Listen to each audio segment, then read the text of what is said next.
Today's COVID update is brought to you by Fulltech Systems, your technology center, where you'll come for the price but stay for the service.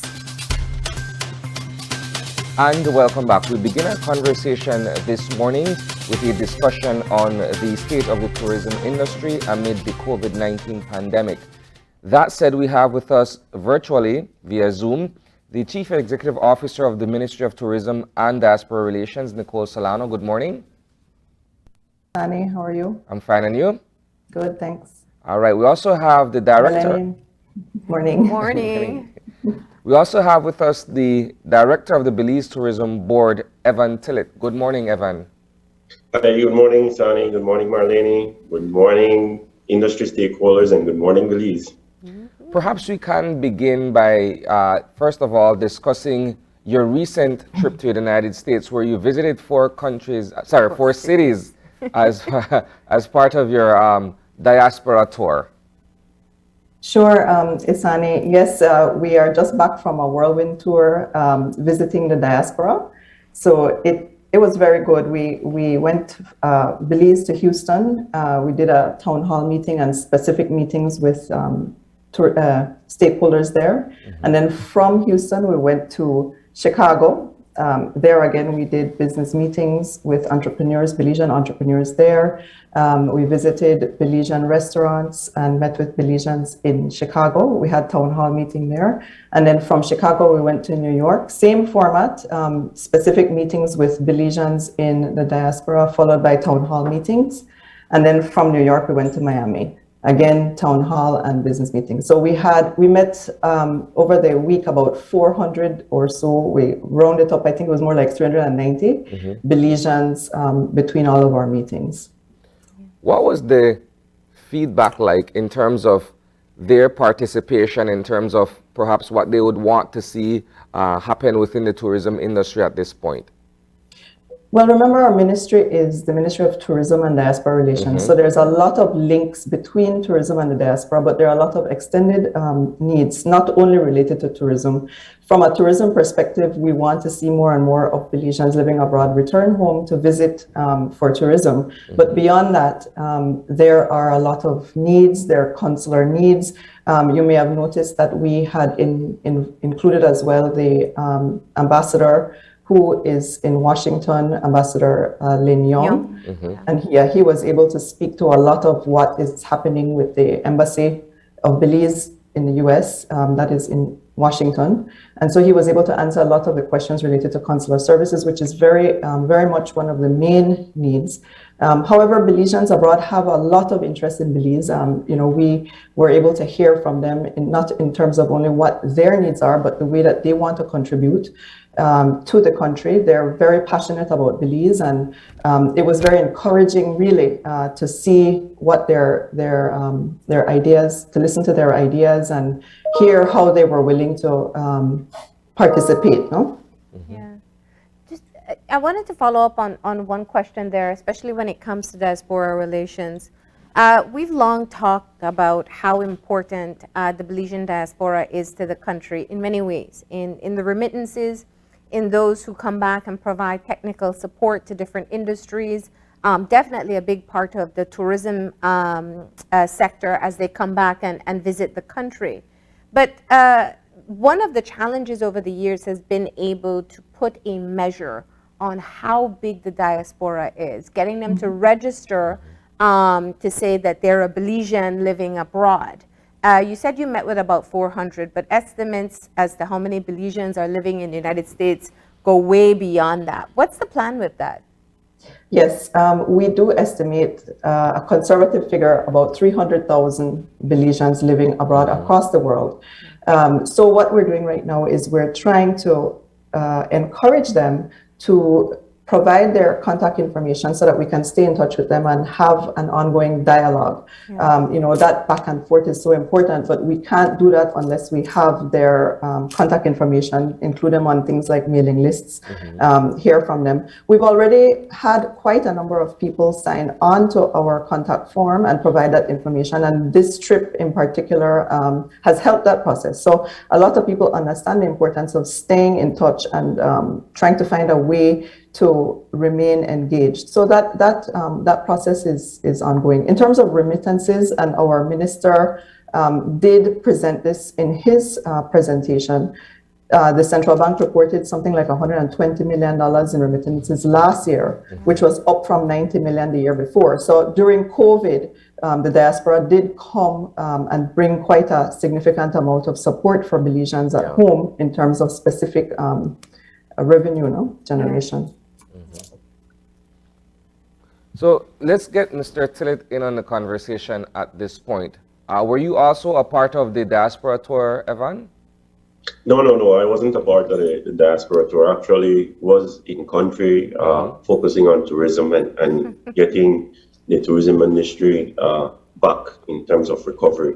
Yeah. Where are we with that? Because we're looking at high numbers being recorded in terms of COVID-19 infections, and we're looking at a tourism industry that is perhaps struggling to find its feet amid all of what is taking place. Where are we?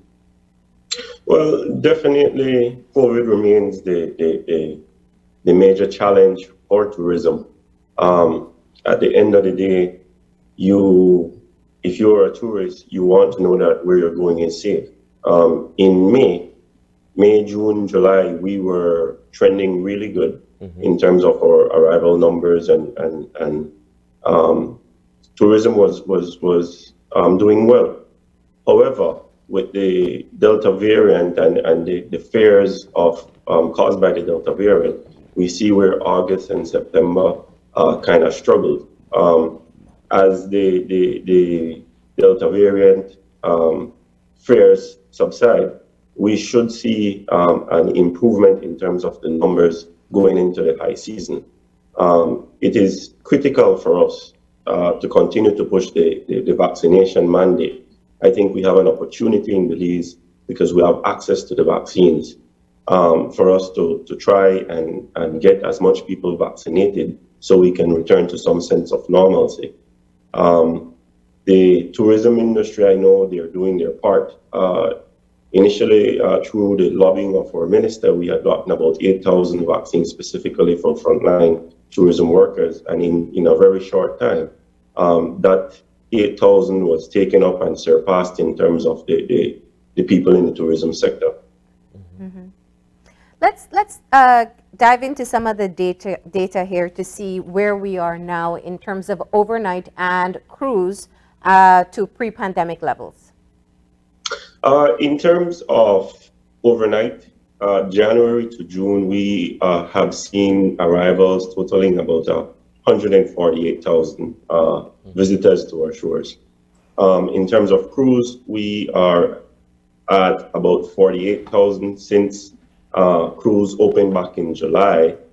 We had Royal Caribbean now opening back up in September. And so for the next quarter, we expect that we should have about 81 calls and approximately an additional 141,000 cruise passengers gracing our shores. Yeah. So that is where we are in terms of numbers. Of course, we are still down in regards to 2019, which was a really, really good year. But the challenges that COVID has presented, we are focusing on our strategic marketing, using digital marketing to drive the visitor to our countries, as well as doing a lot of trade shows virtually. In fact, we just did a in-person trade show in Miami with the Travel Association in South Florida. Yeah. So we're doing a number of things that are focusing on trying to get the visitor back in country. We, from the perspective of air route development, one of the key factors in our recovery plan was to ensure that we have as much of the airlift that we had pre-COVID reinstated. In fact, we have had most of them. Southwest is coming back in November, and we have also had two new airlines, namely Alaska Airlines as well as Frontier Airlines, which will start flying December and November, respectively. Let me ask a question. Last week, Mexico reported that they have officially hit their pre-pandemic numbers for tourism. What are they doing differently, and what are some of the things perhaps that we can look at to be able to get the type of results that we are working towards, which is getting back to pre-pandemic levels? That is a question that we have been looking at in terms of how we can get there. Mexico is a different product from what we have in Belize. Yes. In Belize, we tend to push more authenticity, adventure, and experiential tourism. In Mexico, there is a lot of airlift and a lot of low-cost carriers that fly into Mexico. They have all-inclusive. In terms of their COVID protocols, they are very, very, for the lack of a better term, I would say loose in their COVID protocols. And of course, when people travel or visitors travel, they want to be able to immerse themselves in a destination. When you have COVID restrictions, then it provides a huge challenge in trying to get people to come to the destination. And so from those perspectives, that's the difference between Mexico and Belize. And so we have to look at the way forward in terms of our COVID policies if we are to make some serious traction for tourism. Don't get me wrong, there has to be a balance between tourism and health and safety. Mm-hmm. And when it tips one side, it has to be balanced. And so it is critical. We have to be very, very diligent in the decisions that we make, that because it affects tourism, but it also affects lives. There were two major changes I know since the summer, and one is looking at new regulations for persons who are coming into the country, their vaccination status and testing, and also the fact that we are now in the middle of a wave. How much has the sector itself reported this having a negative impact on bookings or cancellations? If you look, let's take a look at August, for instance. In May, June, July, we were trending really, really well. Yes. In terms of our arrival numbers.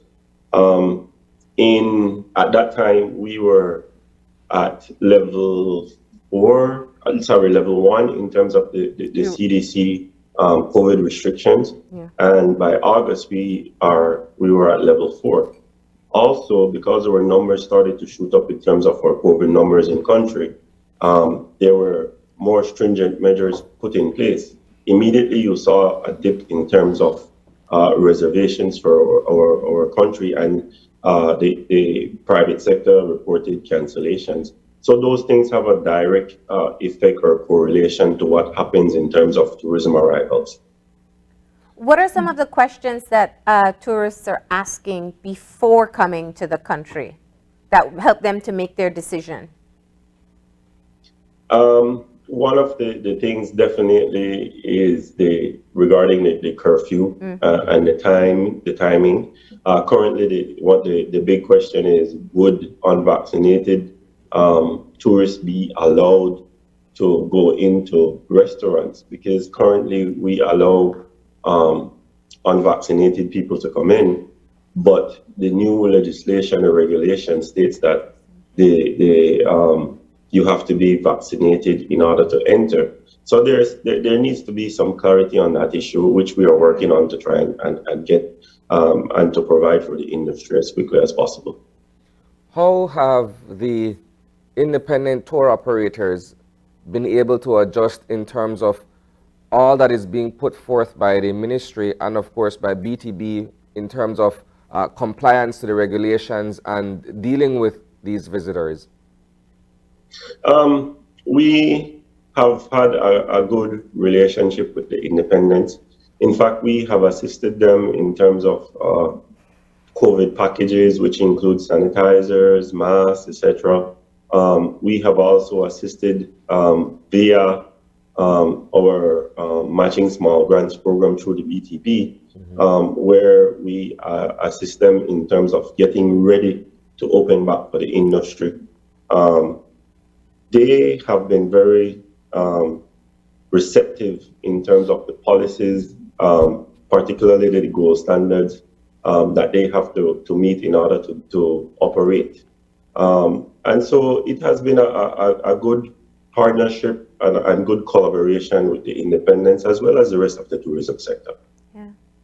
Let me bring this question over to the CEO for a moment, because I think Director Tillett just pointed out something really critical, which is whether unvaccinated tourists who come into the country, meet the criteria with their negative test, will be allowed to dine at a restaurant. That's a major part of your vacation. You may not be going to bars because they can't be open, or nightclubs, but at least you want to have a nice meal at a restaurant. This brings it back to kind of the balancing act that the government has had to do in looking at having regulations for COVID safety, but also not damaging this particular sector. What's the status on that, CEO? Are you going to be, is the ministry going to be asking for some type of relief there? Yes, you're absolutely right, Marlene. The ease of travel, the ease of entry, tourists are looking for destinations where it's not, you don't have so many restrictions. As Mr. Tillett mentioned, they don't want to be under any kind of strict rules. They will simply look for a destination that does not have a long list of requirements that are needed. So absolutely, from the Ministry of Tourism standpoint, we are in constant communication with the Ministry of Health, as we have from the beginning of the year, trying to see how we can strike that delicate balance. Right now, the fact of the matter is that there is a regulation in place where only vaccinated tourists can enter restaurants. We believe that that is not going to be a long-term solution. I know that our minister is in constant communication as well with the Minister of Health and the other ministers in cabinet to try and get some relief in that area, because we have made a decision that we will not limit entry to only vaccinated tourists. Therefore, unvaccinated tourists need to be able to have access to these facilities. And it is something that is being raised, it is under consideration. The private sector has raised that point over and over and over again. Both Mr. Tillett and I and everybody in the ministry and BTB, in terms of our customer relations, we have been getting tons of questions and fielding tons of questions related to this. And we're trying to find a balance because much of what you currently see in the regulations trying to stem COVID for the general public in Belize just simply doesn't work for tourism. So we're in the process of trying to find that balance, and that is an ongoing process. Is there any concern that perhaps it creates a double standard in terms of what applies to locals versus what applies to visitors? Interesting question. We had at the beginning of the year a tourism recovery task force that we just reconvened. We broke that task force apart somewhere in April or May when things We're looking up. We're looking up, and we had to reconvene that task force, and that is a very, very important discussion that we had. What is the definition of a tourist? A tourist is not only an international traveler, we have local tourism. So we cannot discriminate against our local tourists. Whatever we put in place has to apply across the board for both international and local tourists, and therein lies the challenge, because the idea is to try and reduce the amount of movement locally to stem COVID.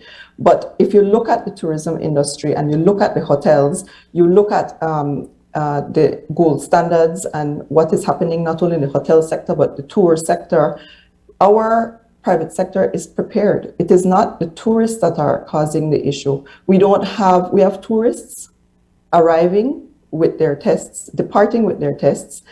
We have all of the properties implementing protocols safely. And so whether or not it is a local or an international tourist, they are in what we consider to be safe spaces, no? So we don't want to leave out the local tourists. We want to make sure that if you and I want to go and travel to wherever it is, Placencia, Hopkins, anywhere, Cayo, Punta Gorda, it does not matter where in this country, we can move if we are moving for the purpose of tourism. But it is very challenging, no? It's a challenging one. Yeah. But put it into perspective for me. What percentage of tourists that are coming into the country are unvaccinated?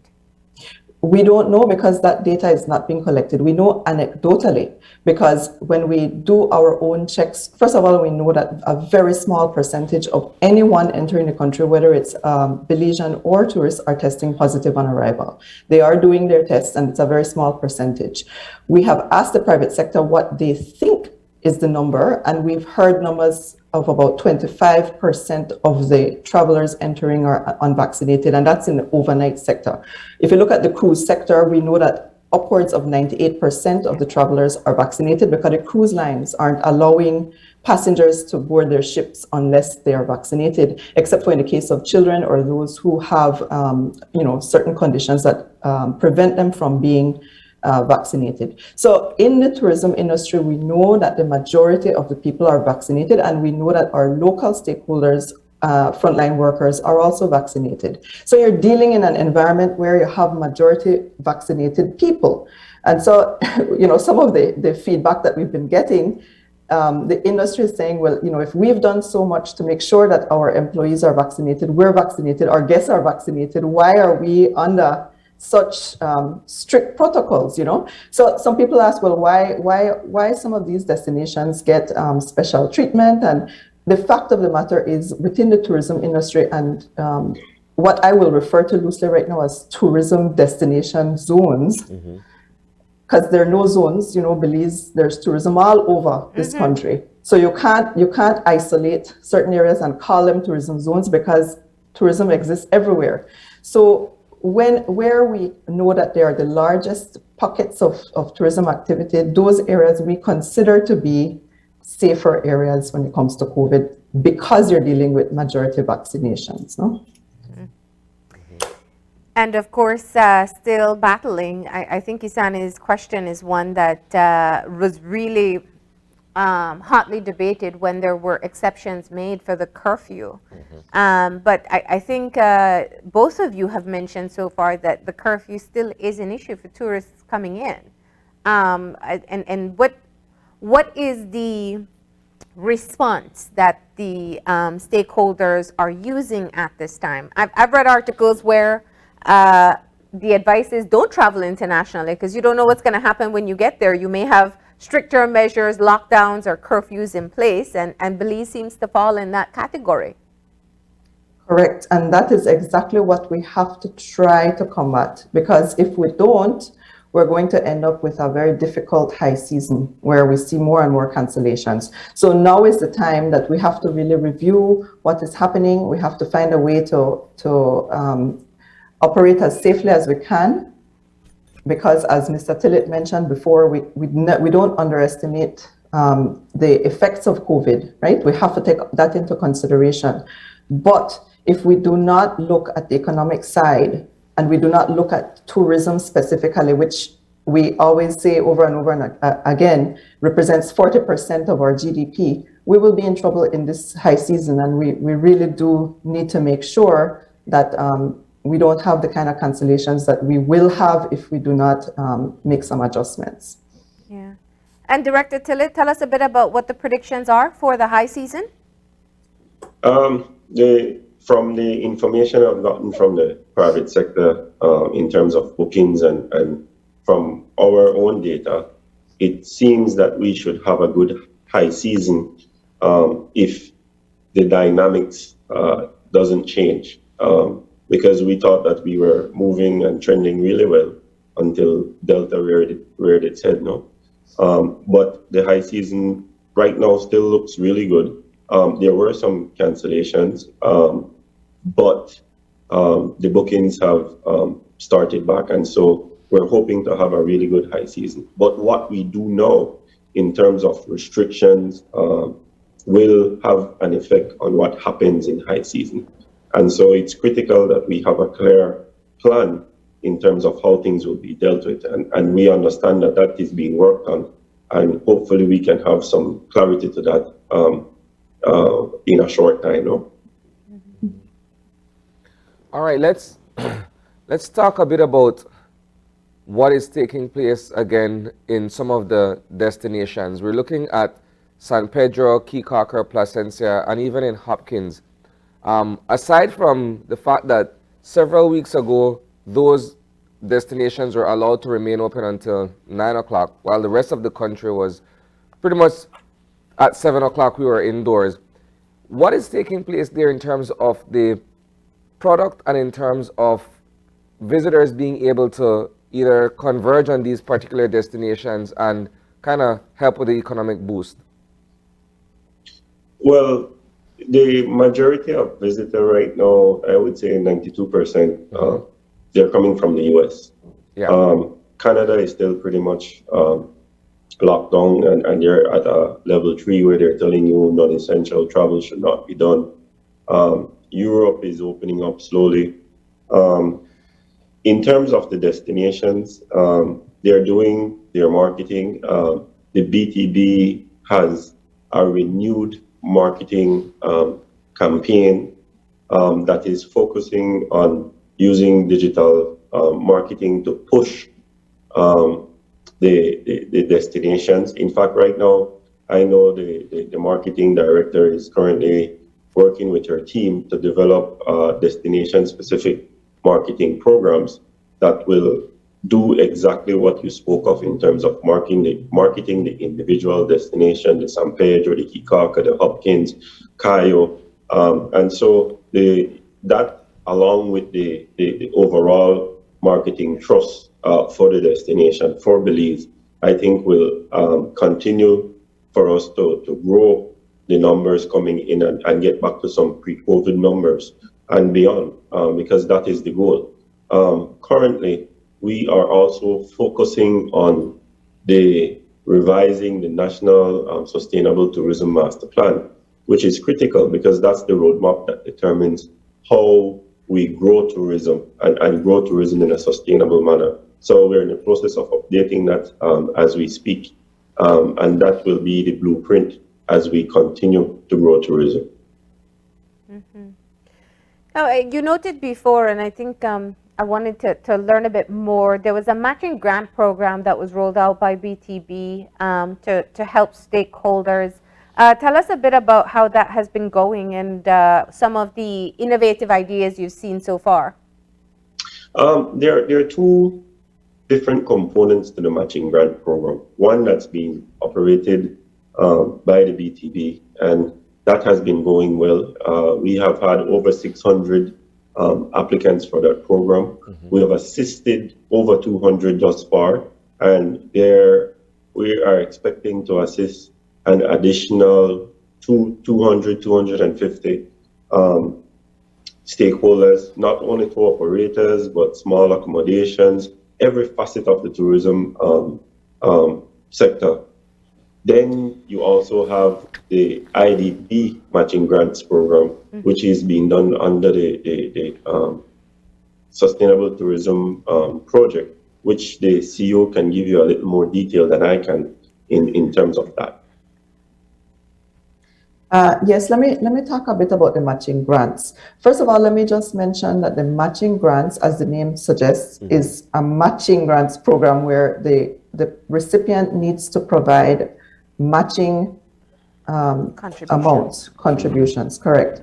So what we did, because the process is still underway with the IDB, the minister allocated some funds so that we can start the process with small and medium enterprises. But we're rolling out the program in a similar way as stipulated by the regulations and accountability rules of IDB, so that when we get to the IDB portion, which would be small and medium, not micro. Micro is what we're focusing right now. The very small businesses, they still have to provide business plans. They still have to go through the entire process that they would need to go through under the IDB program. The IDB program would be an extension of what we're doing specifically for small and medium. The private sector really does need the support right now. This is what we've been saying over and over in our communications with the IDB. I think that it is clear that what COVID has presented to the tourism industry has required us as a government to support them. We need to be able to provide the support in this way. So we're trying to identify funds in all ways that we can to make sure that we can give that support. As Mr. Tillett mentioned, from the BTB portion of this program, there has been a significant amount of applications, and we still have a ways to go. There are additional applications. I think we received something like 200, is that what it is, Mr. Tillett? 200 applications or approved applications, because remember, when we receive an application, it needs to go through the vetting process and determine. It's not a social program or a handout program. It is a matching grants program where all applicants need to provide a business plan and qualify to participate. And this is the case for both programs, right? The one through BTB, the one through IDB. So we expect that this will continue over the coming months and roll over into the IDB funded portion of the matching grants. So we expect that more and more tourism companies would be able to benefit from this. Is it to say that of all the applicants, you would have to have perhaps an original idea or something that would be otherwise palatable for this to receive funding? Not necessarily. There's actually a list of criteria. So once the business meets the criteria, and the criteria is really centered around the needs of COVID. I mean, a lot of people have gone almost out of business because of the way that everybody was, the entire industry was decimated. So there are needs, and we have a list of criteria. Once the business meets those criteria, they can qualify. Now, from the IDB portion, which is specifically for small and medium, we are looking for innovative ideas and ideas that companies can implement in order to catapult their business further. But before we can get to that point, there are certain businesses that actually just need to survive. So what do you need to survive? And that is the priority right now, no? Yeah, definitely. And I think as some places had closed or stopped doing business, and they're trying to get back on their feet, and there's some startup that's necessary. Just to clarify though, the matching grant means that they must also contribute, but that doesn't necessarily mean financial. I know with the micro program, is it going to be different for the small and medium? It's going to be the same, because matching does not necessarily mean in cash. It can be in cash or in kind. Yeah. So the company needs to be able to demonstrate that they can provide a certain amount of support as well. It's not a full grant, right? It is matching. So it can be in cash or in kind. Okay. So let's, and this is a key step in being able to help the sector get back on its feet. What other programs are ongoing at this time to get the industry prepared, or I guess some of them it's like resuscitating, so that they can prepare for the high season that all are hoping is going to be a good one?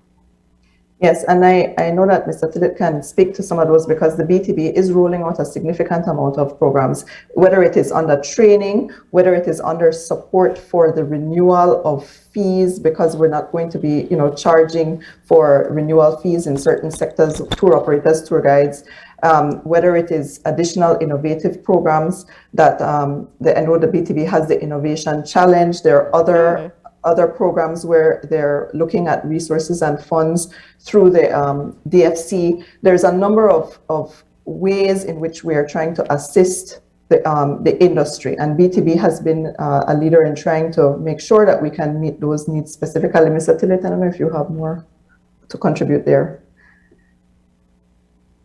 You have covered a lot, CEO. In terms of there's also a program, a lease-to-own program that we're working on, so that we can enhance the ground transportation within the tourism sector. We have been working with the Belize Estate Group on that. That is almost online, so we're continuing to work on that. We have assisted the hotel properties, some hotel properties that were eligible to get a discount through the BWS in terms of water charges. We have worked with the National Bank, the DFC, in order to try and motivate them to provide lines that the industry can borrow from to get their business ready or to get that lifeline that is required because of the challenges that COVID provided. We have assisted in terms of tour guides and tour operators, waiving those fees in terms of renewal. We have also assisted via the paying for the police record for all tour guides for this season. So we have done a lot of things in terms of trying to assist the industry, including the small grants program, training. We have done a lot of training in terms of health and safety. We have new training coming up in terms of service excellence. Yeah. We're launching a new training program called Elevate, which will be rolled out later in October. So we're doing a lot of things to try and get the industry ready, both financially and in terms of training. Mm-hmm. And looking at the local tourism, I know we haven't spent much time talking about that as yet, but we do know that Belizeans are traveling and exploring this country more than we've seen before. What efforts are made to be able to sustain that even when things start to recover with the international arrivals? Well, it's a collaborative effort between the BTB and the ministry and the private sector. I think that COVID has taught us that local tourism is really important for the Belize tourism product. And so I think a lot of the private sector hotels have realized the importance of local tourism, and they are now catering to local tourism, having special Belizean rates and discounts.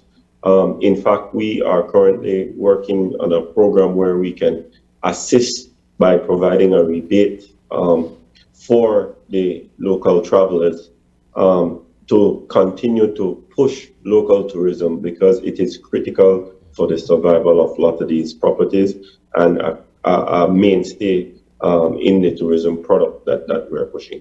Did you say a rebate? You want to explain that a bit more? Yeah, we're working to see if we can reduce the tax on the local traveler that will provide some incentive for them to travel more. And in the same hand, the private sector will provide preferential rates for Belizean travelers. So it's a collaborative effort between the BTB and the private sector. Okay. Marlene, can I just add quickly? I wanted to say that it's been, I think, a change in culture, because it's been almost 2 years now that we cannot exit the country for travel, right? Yeah. So it's really presenting an opportunity for Belizeans to visit all of the destinations. In fact, none of us, I haven't. I travel a lot within Belize and I still haven't been everywhere. So it will take a lot for us all to visit everywhere there is to visit within Belize. And I can see a shift in culture, not only from the Belizean traveler, but from the private sector, where even their marketing, if you notice some of the hotels are actually changing the way they market, and they are marketing specifically for Belizeans. And it's such a joy to see it, because, who better than us to enjoy our own country? And we are the best ambassadors. So once we visit, we can speak to it. We can talk to our families and friends, whether it's tourists, people, our friends and family abroad, or diaspora. We can then start to open a whole new way of promoting Belize once we've experienced it ourselves. So it's very exciting, the whole local travel, and it's something that we cannot ignore.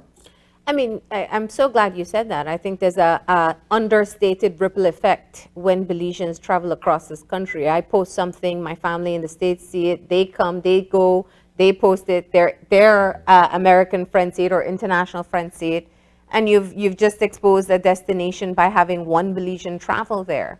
Exactly. So, but I guess the skepticism that people have is, well, this is only happening because right now you need us.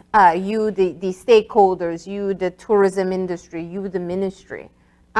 what assurances do you make? I mean, how is this fit within your sustainable development plan?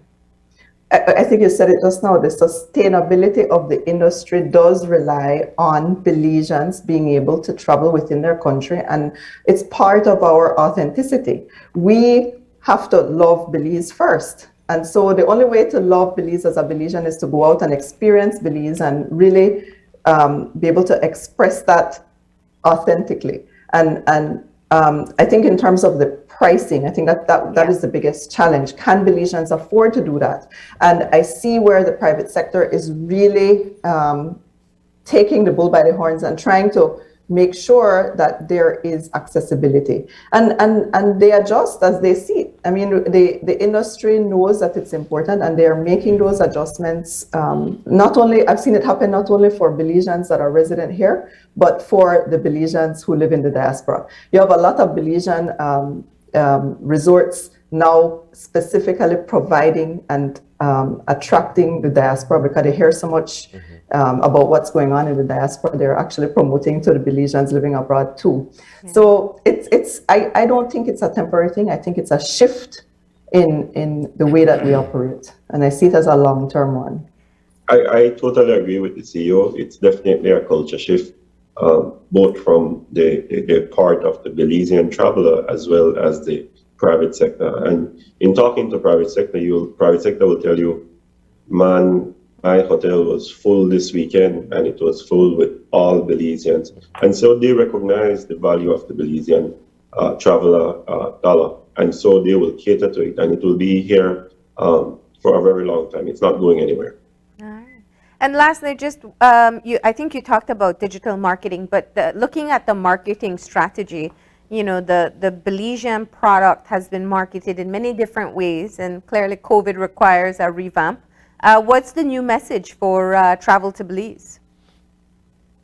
The new message for travel to Belize is basically that we are an adventure, authentic destination.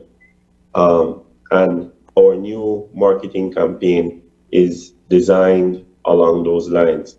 It's about the experiential tourism, all the experiences that you can have in Belize, from culinary to adventure, being on the longest living barrier reef in the Western Hemisphere in the morning, and being in the jungle, deep in the jungle at night.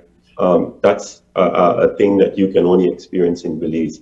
I think we have the best destination on the planet, and our marketing campaign highlights that. So we are firmly behind our marketing campaign to drive that message to the world, and to ensure that we get to 2019 numbers and beyond. That is the key.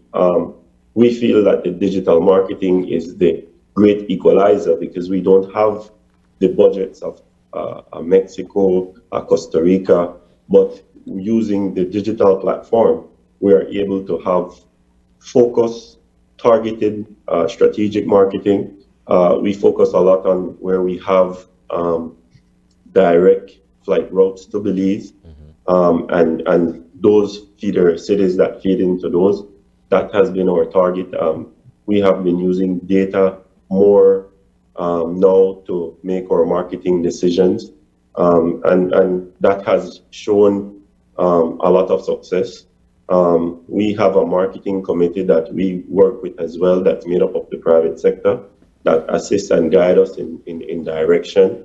We have our marketing firms in the US, in Europe, the UK, that focuses on driving the Belize message to the world. And it has been working, and we continue to make adjustments as we see fit, based on COVID, based on what's happening on the global level, and we will continue to do that. And as we round off the conversation, can you share with us what's your biggest concern for the industry right now? It has performed better. The tourism recovery has definitely been better than was first anticipated or even projected by regional and international experts. But what is the biggest concern today? In my mind, the biggest concern has to be the pandemic, because without there's some change in the way the pandemic is going, what we know as normal will not be coming back until, let's say, probably next year. That's what the experts are now saying. I think we all felt that the vaccines were the key in terms of getting back to normal, but Delta had changed that. And so the more we can push the vaccination agenda to ensure that everybody gets vaccinated, then we'll be able to beat this thing, get over the hump, and get back to some sense of normalcy and focus on the strengths that Belize have as a destination. Like I said, Belize is the best destination on planet Earth, and we market it as such. Mm-hmm. And for you, CEO? In terms of concerns, I echo what Mr. Tillett mentioned, and it is very difficult to plan ahead. We're all accustomed to making strategic plans and putting long-term, short-term, medium-term, whatever, planning in place, but we can't. It's very difficult. You make a plan and COVID comes along and says no. Mm-hmm. So pandemic survival. Correct. So we have to be agile and we have to shift and change and move as we go to make things work. So my biggest concern is that some of the decisions that we have to make in order to be successful will be unpopular, and it will not be in line with what everybody thinks we need to do. Also, the balancing act between health and economic recovery is always a difficult one. So my concern just has to do with how we balance and how we make decisions, because every single decision impacts on tourism, and we have to be very careful and very thoughtful in all of our decisions. So I want to see more collaboration. It's important communication, and we all recognize the need for that. But in terms of concern, it's really how do we do that successfully? No? So from what I'm hearing, anticipating as we move forward, if there is some kind of relaxation, given that unvaccinated tourists can't dine in restaurants, what would you say to the public? Those who may look at it as something potentially unfair. It's not happened as yet, but you said you're lobbying for it. What would you say to the public in advance? Well, we are of the opinion, and we've had this discussion internally, we're of the opinion that regulations have to apply across the board. We're not in favor of regulations, special regulations for tourists, because the definition of tourists include Belizean tourists. So we are not advocating for special permissions for anybody. We are advocating for smart decisions across the board, and that's not easy. So we understand that the Ministry of Health has a very difficult job, and in tourism, we will play our part in just raising the concerns of the industry and trying to see where we can find that balance. I don't know where the final decisions will go, but as I said, from a tourism standpoint, we're not here to say, please give special permission for tourists. We're here to say, how can we make it work across the board? Because whatever regulations are implemented have to apply for both Belizeans and tourists, in our opinion, no? Okay. Well, thank you both for joining us and for providing this update this morning. We appreciate it and continue to stay safe. Thank you very much for having us, Marlene and Miss Annie. Sure. All right. Thank you, guys. All right. Have a good day. You too. All right, so we'll take our next commercial break, and when we return, we're going to be joined by our friends from the Department of Youth Services as we look forward to the award season that's upcoming. Stick around. This COVID update was brought to you by Fulltech Systems, your technology center, where you'll come for the price, but stay for the service.